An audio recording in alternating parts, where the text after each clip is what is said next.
नमस्कार। Electronics third year EL 306 biomedical instrumentation. इस विषय में हम आज जो टॉपिक कवर कर रहे हैं वो है शारीरिक तापमान, बॉडी टेम्परेचर मेजरमेंट। सिलेबस के अकॉर्डिंग यूनिट नंबर 8 बायोमेडिकल इंस्ट्रूमेंटेशंस या बायोमेडिकल इंस्ट्रूमेंट्स का ये टॉपिक है बॉडी टेम्परेचर मेजरमेंट। स्क्रीन पर आप एक मरकरी थर्मामीटर देख सकते हैं। मनुष्य की स्वस्थता को प्राय शरीर के स्थिर तथा मानक तापमान से भी प्रदर्शित करते हैं। अस्वस्थता के कारण शारीरिक तापमान में वृद्धि अथवा कमी प्रदर्शित होती है।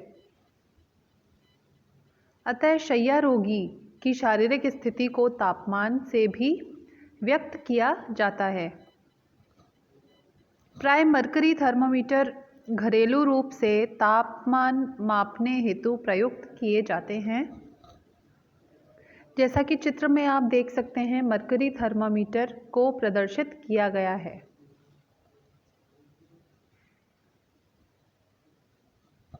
यह यंत्र ग्लास ट्यूब से निर्मित होता है।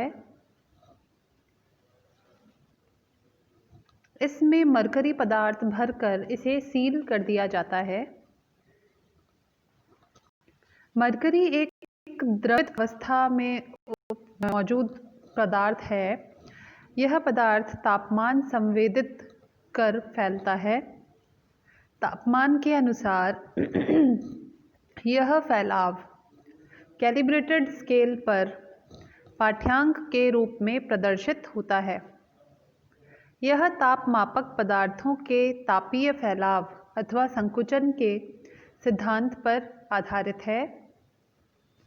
अर्थात पदार्थ का फैलाव वो डायरेक्ट प्रोपोर्शनल है अप्लाइड टेम्परेचर के, जो भी आरोपित तापमान है उसके।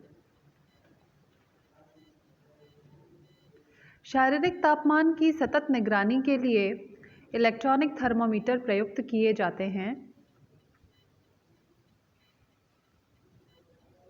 यह प्रणाली अधिक शुद्ध मापक तथा सतत निगरानी के लिए उपयुक्त है। शारीरिक तौर पर दो प्रकार के तापमान मापन प्रक्रियाएं प्रयुक्त किए जाते हैं। ये प्रक्रियाएं हैं सिस्टेमिक टेम्परेचर मेजरमेंट तथा surface temperature measurement. Systemic temperature measurement में शरीर के अंदर स्थित अर्थात आंतरिक अंगों के तापमान को प्रदर्शित किया जाता है। शारीरिक अंगों में सक्रिय ऊतकों, जिनको कि टिश्यूज़ कहते हैं, उनके कारण निरंतर जैविक गतिविधियां चलती रहती हैं तथा इन गतिविधियों के संतुलन हेतु ऊष्मा उत्पन्न होती है।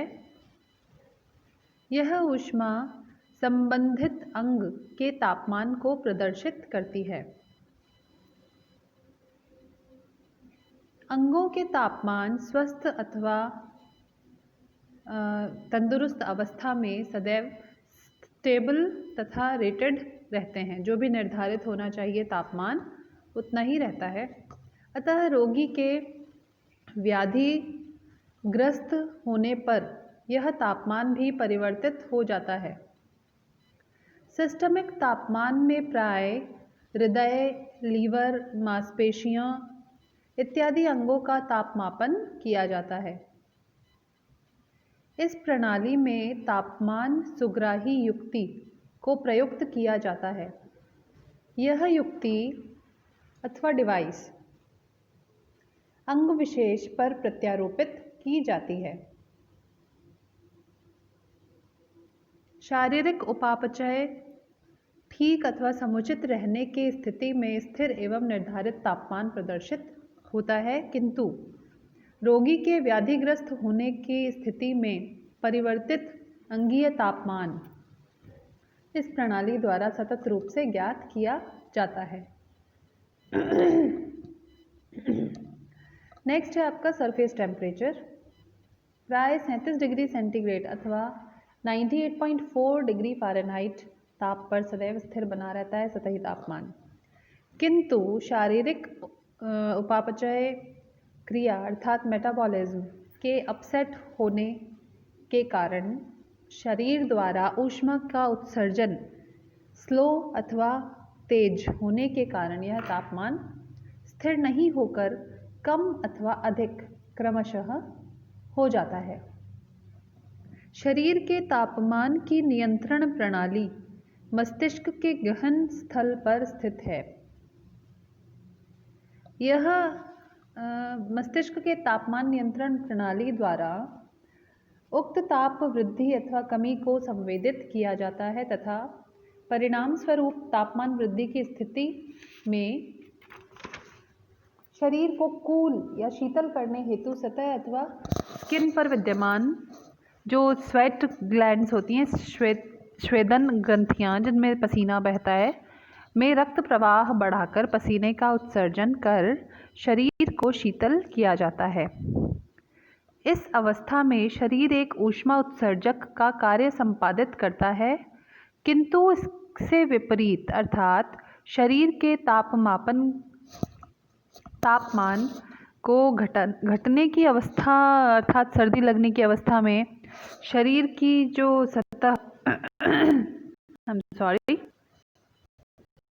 शरीर की सतह अर्थात त्वचा पर ब्लड फ्लो कम कर संवेदी ग्रंथियों को निष्क्रिय कर शरीर की जो मेटाबॉलिज्म है उसे तीव्र कर आवश्यक ऊष्मा उत्पन्न कर शरीर के तापमान को यथासंभव रेटेड तथा स्टेबल करने की प्रक्रिया मस्तिष्क में स्थित तापमान नियंत्रण केंद्र द्वारा संपादित की जाती है।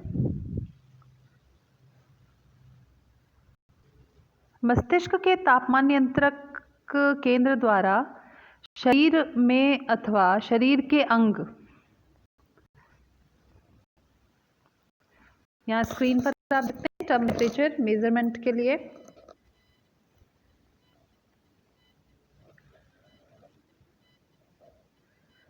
तो हम बात कर रहे थे मस्तिष्क के तापमान नियंत्रक केंद्र द्वारा शरीर में अथवा शरीर के अंग अथवा सतह पर जो उपापचय क्रिया को नियंत्रण कर टेम्परेचर कंडक्शन या टेम्परेचर रेडिएशन या हीट कन्वेक्शन तथा पसीने द्वारा स्वेट एवेपोरेशन द्वारा तापमान को नियंत्रित किया जाता है।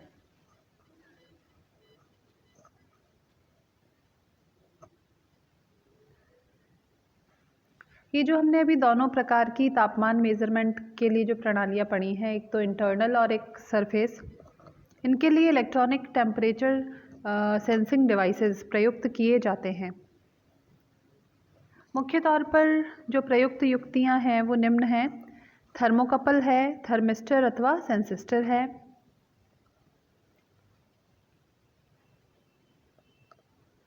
थर्मोकपल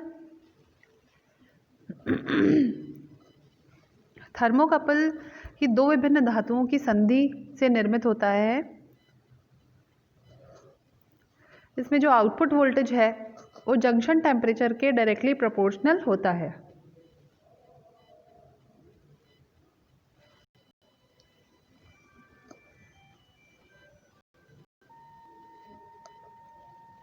आउटपुट वोल्टेज को रेफरेंस जंक्शन के सापेक्ष प्रदर्शित किया जाता है। यह युक्ति अथवा अवयव संधि स्थल पर तापमान सुग्राही होती है। परिणाम स्वरूप यह अवयव संधि स्थल पर टेम्परेचर को सेंस कर जो ब्रिज सर्किट द्वारा एरर वोल्टेज उत्पन्न करती है वो तापमापन में प्रयुक्त की जाती है। नेक्स्ट है थर्मिस्टर। ये एक अर्धचालक पदार्थ से निर्मित अवयव अथवा डिवाइस है। ये इस अवयव का प्रतिरोध तापमान सुग्राही होता है, अर्थात टेम्परेचर बढ़ने अथवा घटने से इस अवयव का जो इंटरनल रेजिस्टेंस है वो परिवर्तित होगा। यह ताप संवेदी अवयव आता है। ये दो प्रकार के होते हैं, positive temperature coefficient and negative temperature coefficient device. इसके बाद है सेंसिस्टर। सेंसिस्टर जैसा कि स्क्रीन पर आप देख सकते हैं, धनात्मक तापीय प्रसार गुणांक युक्त अवयव में तापमान बढ़ने पर अवयव का आंतरिक प्रतिरोध बढ़ता है। परिणाम स्वरूप अवयव में प्रवाहित धारा न्यून हो जाती है। अर्थात इस प्रकार के अवयवों का आंतरिक प्रतिरोध अवयव पर आरोपित जो टेम्परेचर के फंक्शन के समानुपाती होता है। थर्मिस्टर है, थर्मिस्टर अर्थात ऋणात्मक जिनका कि टेम्परेचर कोएफिशिएंट होता है, स्क्रीन पर आप देख सकते हैं। तापमान बढ़ने पर अवयव का आंतरिक प्रतिरोध घटता है। अतः उपरोक्त प्रकार के अवयवों में ऋणात्मक तापीय प्रसार गुणांक होने के कारण, नेगेटिव टेम्परेचर कोएफिशिएंट होने के कारण अवयवों का आंतरिक प्रतिरोध अवयवों पर आरोपित तापक्रम के फलन के व्युत्क्रमानुपाती होता है।